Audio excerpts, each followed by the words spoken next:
Chapter 1.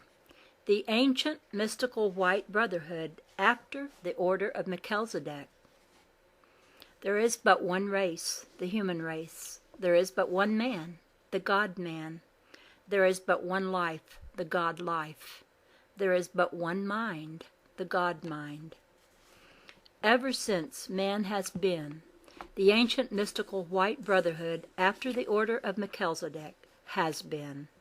It is spiritual as God is spiritual. It is birthless, ageless, and deathless as God is birthless, ageless, and deathless. It is not a mundane organization, having no earthly lodges, nor any material buildings or churches made of brick, steel, or stone. It is not founded on any man-made dogma, creed, or ritual. It is free from any influence or persuasion, and its authority and power come from the eternal divine source of pure being. The word Melchizedek is the only one all-inclusive word for the brotherhood of man. In Hebrew, it is a combination of two words, Mechel meaning king and Zedek meaning righteousness, the right use of consciousness and all our mental faculties. Members of the Ancient Mystical White Brotherhood after the Order of Melchizedek are myriad in number and are invisible to the human eye. They are very high spiritual beings from many planets of the universe, including this planet Earth. These highly evolved great ones are of superior character, extremely wise, and express divine intelligence beyond our mortal comprehension. They always work together as one.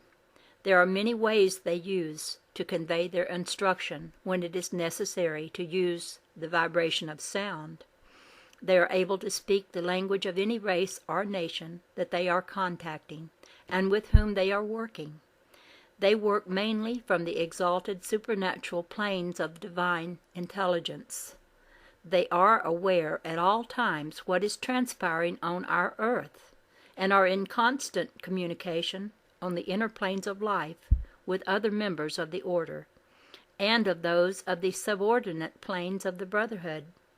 Nothing is hidden from them. They are always aware of what is taking place and read the motives of mankind behind the actions even before they have taken place. Members of the White Brotherhood who have risen to the Melchizedek plane are referred to as sons of God. In very ancient times, the first governors of nations and races were Melchizedek, priests and kings. They are referred to as having divine authority. They were sent by the high principle of life, the I Am, to perform these duties to establish moral law and order for the protection and benefit of humanity. These members were always noble spiritual entities and were regarded as possessing the divine authority to so rule. Their decisions were never questioned because their decisions and judgments were always just. There are many degrees, planes, or levels in the White Brotherhood. In the category of learning for souls seeking illumination, there are also many levels, as in our schools of the mundane or earthly schools. We have the lower grades and the higher grades of education, such as high school, colleges, and universities. Likewise, the Ancient White Brotherhood have these various levels of advancement on the inner planes of consciousness. As the consciousness is expanded, its growth covers unlimited fields of operations that are vast in scope and dimension. Teachers on one plane of consciousness receive their instructions from those of a higher plane of greater light and divine wisdom. This limitless spiral of ascension goes on and on, ever upward, outward, into the vastness of eternal light, for there is no end to truth and light. Never will there be an end, for the end is ever the beginning.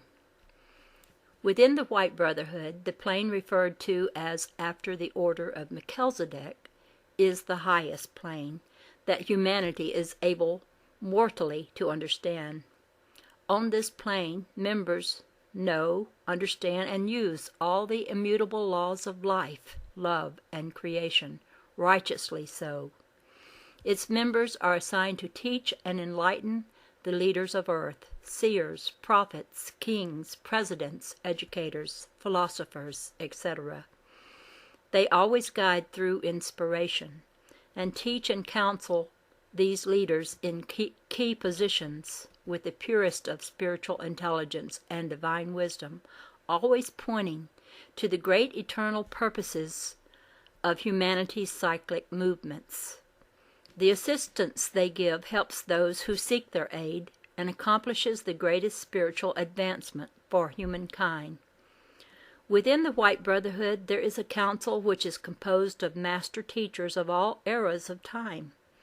Within this body of exalted, illumined beings, many decisions are formulated.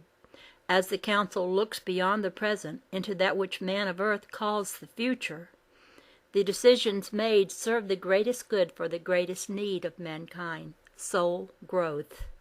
Quite frequently, when progress seems the most retarded to human reasoning, the council, see in the horizon far beyond that which is known or visible to mortal sight, knows that this is the time when the greatest spiritual action is taking place within the affairs of men.